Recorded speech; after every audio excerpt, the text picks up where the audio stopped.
Mheshimiwa Philip Aroko has done 14 major things in a span of 2 years, where he has used a lot of money. Yeah.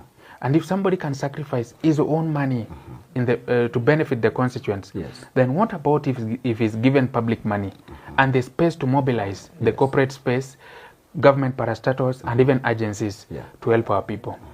He has drilled water over 1.5 million at Aworo Primary.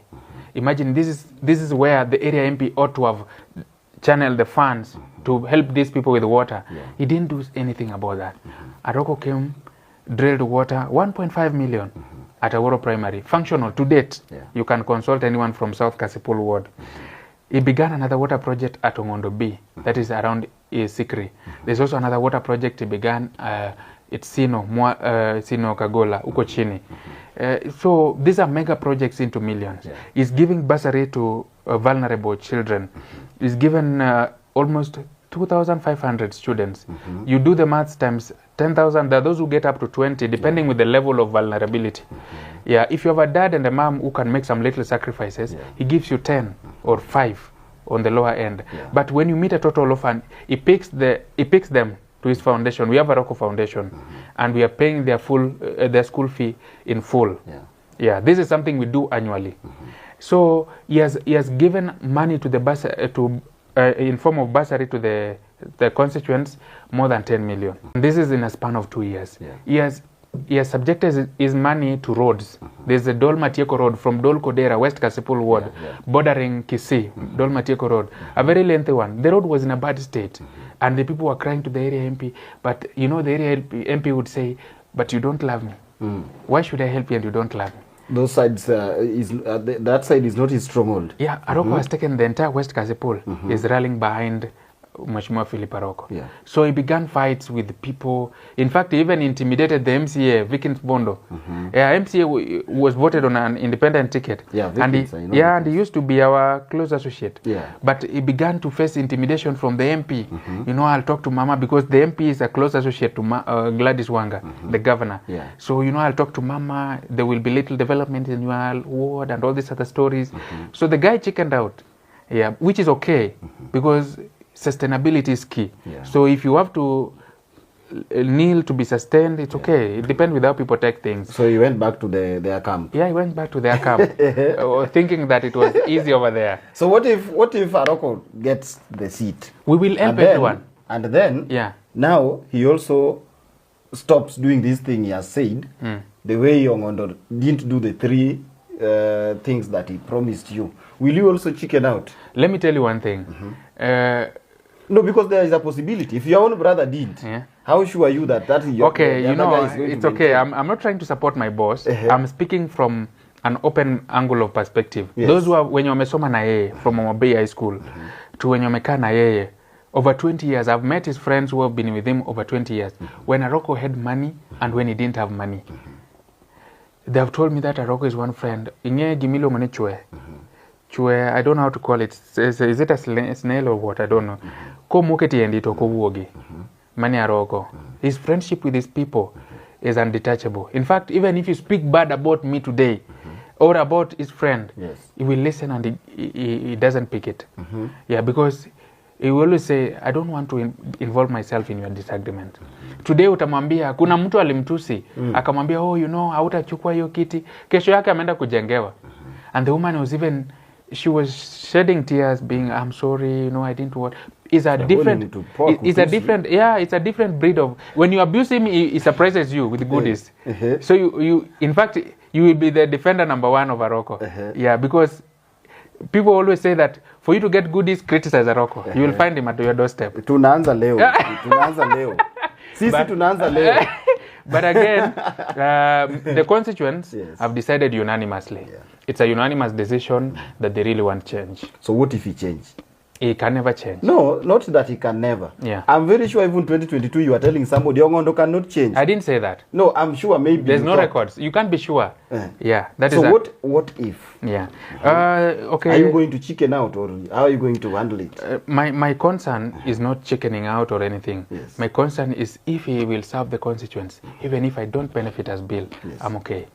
I'm okay, because it will serve the constituents regardless of where you come from. When he drills water, when you bring electricity closer to people, when you connect the roads, when there's proper security, even if I chicken out, I would be a proud man saying, I help from this government, and even if I don't benefit, because I don't want to benefit independently, people will begin to throw insults and even talk bad about me. Mnakula constituency. And Mheshimiwa Philip Aroko is one person who cannot be manipulated. He's a very stern guy. He never takes this illegal whatever liquor and all that. The guy is sharp. Is not into this. So there's no single day you'll find him and sober, wacha niende nipaje. No, he will dish you out black. So the reality is we need change, and the change they want is Honorable Aroko. I'm telling you for a fact that even if Aroko does not do campaign in the constituency, nobody can beat him right now. You are members of the fourth estate, carry out your research, conduct even a poll, whatever, in the constituency. Is the darling of the people, because he's doing exactly what people want a member of parliament to do. He began doing it before he's a member of parliament. And he's having a deep connections with the government across the world. The other day there was a meeting he was having with the president of Ghana. This is somebody who is not even in office and is talking to presidents. Na anatoa pesa wapi? Watu wanasema anaosha pesa. Nyinyi kazi yenu ni kufanya nini? Ni kuuza kifuli. People are saying, because where is he getting all that money yet? He is not in any office. No, he's a businessman. Which business? Is it the Kiful business people are saying? No, those are political statements. Honorable Aroko is running a legit business, and actually he has 3 companies. I know what he does. Yes. Without his consent, I'll just say them. Maybe he doesn't want, but me, I'll speak about it. He's running a shipyard company, a big one in Dubai. Yes. And those in the shipyard companies, they will tell you how much they plow. And he's not taking this money to benefit his family. He's channeling this money to the constituents. There's a lot that has been done through the money he gets through business. He's also into the gold business. He's doing legit business. Kama mtu analala Kifulu watu wanasema. No, those are stories being brought by politicians, and because the constituents don't know how the business run, they will be like, oh, Kiful, because there's no business person who has complained that I was nimeletewa kifuli ama nini. No single day. Hakuna. They are successful businesses, but it needs somebody who is sharp upstairs. Aroko knows how to handle people from different angles. If he's meeting business associates, there's how you carry yourself. Is someone who is always ready to knock any office to help his people. And again, the most important thing is not about the business that somebody run. Is the mentality of a leader. When you are given office, can you run it properly? And how can we be sure that you can run it properly? You must give an example that this is what I'm doing right now. When I'm given office, this is what I will do. So, Mheshimiwa Aroko, even without the office, things are running. And there's nobody in good life who you will ever hear is complaining. He knows how to take care of his people. Why do you people call yourself the good life people? But, good life is when you have your daily needs taken care of, and your close associates and family are okay. Today, when you have the money you want and the connections you need, like for me, I'm furthering my studies. Okay? I want to have like 3 degrees and some few certificates. I'm not going for a political office, but I just need them. Because my mom didn't study well, and dad, but they've always stood with us. So I want to get the shame out. So I have to do a degree for my dad, and one for my mom, and one for me. So when I began this, and many in the constituency who are doing, like right now there are almost 12 doing their degrees, courtesy of Honorable Aroko. There are some doing their diplomas, courtesy of Honorable Aroko. There are many in high school, courtesy of Honorable Aroko. So those who are benefiting directly finances za masomo directly from Mheshimiwa Aroko, there are over 500 because the bigger chunk is in high school. Yeah, that one is directly. So they are looking up to having a good life. Because when you are learned, you can knock any office. You can do whatever you want. You know, you have to have we call them the skills to face the world. The world out there is cruel for those who are not learned. So it is not only connections. It is being learned. You understand the given field that you want to venture into. If it is an engineering profession, do you have the right skills? Then from there now you can begin looking for jobs. And these jobs comes when you have the right leaders in place. Today, when you want to go to Sweden or Netherlands, bro, if you're there, don't even book an hotel room.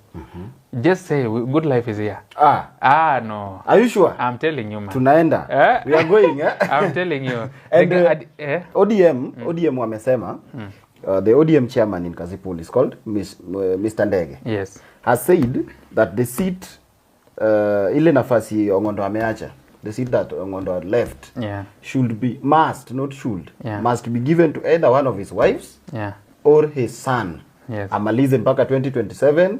Anybody who has a plan to be the member of parliament, apart from the Ong'Ondo's family, angoje 2027. Are you guys going to wait, or you are going for the by-election?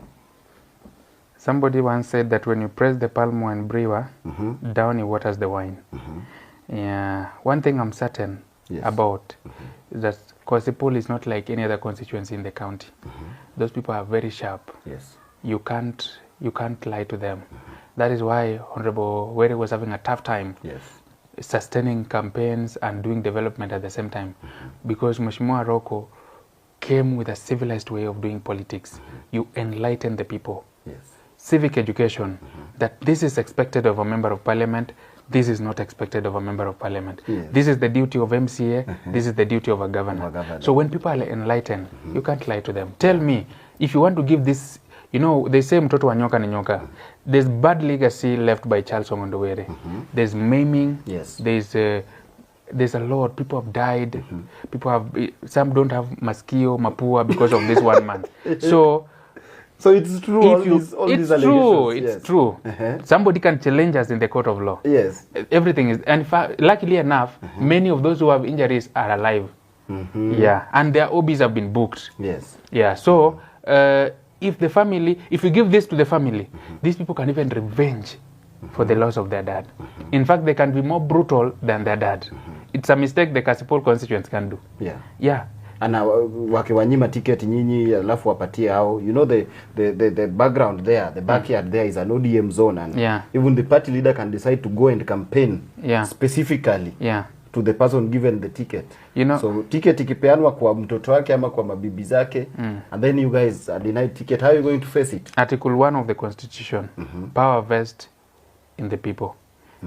Ultimately, you run a campaign, you don't run, you erect billboards, you don't, you use poster, you brand t-shirts, whatever you do. At the end of it all, the constituents will decide. And who are the constituents? The Kasipul people. Where do they decide? At the ballot. Okay? So they know, do we need good life or not? Let's wait. You just compare and you see gani kona uzito. It's simple. Good life. Constituents will go for good life. Who doesn't want good life? And you see, I have a match. Someone will be bad. Kuna ile tu side yake mzuri pia. What is that one good side of Sir Charles that you can talk about? The good side of Sir Charles, as a brother, I can say that when he meets the constituents, he would give them some handouts. And you know... So that's... But, okay, you know... I'm trying to trace the good side, but I'm finding my bearing at that point. You know, these handouts. This handout, you know, the constituents, 100 shillings is not what they want, but it also means something to them. When you meet the people, put a smile on their faces. Mgeni akikuja mwenyeji anapona. So when they meet the MP, and the MP will be like, how many are you? Let me give you something. We call it omena. So, you know, back at home, our predominant food is omena. Yeah. So if somebody gives you 100 shillings to go and get omena, you'll be like, today I've taken care of supper or lunch. I've not taken burger. That one I will not castigate him. He was good at that. Yeah, the handout bit, it's okay. Yes. Now the question is, what if you don't meet him for 2 months? What if even a year clocks, amjapatana? Yeah. Now, Honorable Aroko was trying to say, instead of me giving the 100 shillings, okay? Si unasema mtoto hatake una fee ya kumpeleka shule, leta mtoto nimfunze. 10,000 ya school fee ndio hii. Si yeye ni mtu wa day school analipa 15k. The whole year nimekulipia 10,000, tafuta 5. That is Aroko. Walimu wanamuita wanasema hapa shule mwalimu tuko na shida ya maji. So you people choose, do you want lunch ama niwaletee maji? Wakasema long term solution to pay maji. Good life. So that is how the name Good Life came about. Yeah, so not that Aroko doesn't give them the handouts. In fact, he's doing it double. He give you, it's not even handout, appreciation. Like, so yenu sasa siyo handout? No. Yenu ni appreciation. Mheshimiwa Aroko is not giving you 100. What is 100 shillings? You know, the sitting MP, that is why there was a push and pull. Because you are sitting MP who has the resources, you give 100 shillings. You meet Aroko, he gives you 1,000 bob. And then people will be like, everybody. Kila mtu mwenye amekuja kwa mkutano. It depends with what is in the pocket at that point. If he's having the 200 shillings or the 500 shillings he gives you. If you're a small people of 10 or 50 people, anawauliza mko ngapi, nani anatumiwa pesa? You get? Yes. Yeah, so basically what I know is not about the handouts with Aroko. Aroko is associated with so many good things in the constituency. He has empowered the border community. He did an Arambe for them to a tune of 450,000. He took it to the border team. He did one in Oyugis town for the business community. He did one with the matatu people in Oyugis. There was also the Arambe. He gave them about 90,000. He gave they are up to umbrellas in watu wa boda kuna vitu zinaitwa umbrella. So there are about 4 main umbrellas in Oyugis. You can imagine if an aspirant is giving hundreds of thousands to these people. Why? So that if somebody wants to borrow money like 10 or 2,000, you come and borrow, bring it back with interest. Munajinua. But you know, the area MP was coming with handouts. Porojo, alafu kitu kidogo.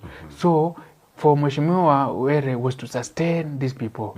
For Mheshimiwa Aroko was to elevate these people. So, if you are somebody who is, maybe you want to do a business and you need 10,000 shillings, you could borrow from the SACCO, ili Arambe Aroko amefanyia, then you bring the money back. If it is 10,000 umetoa, unaweza rudisha na maybe 1,000 or 500.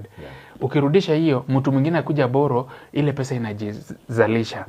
That is the direction Mheshimiwa Aroko has always wanted the constituency to be. So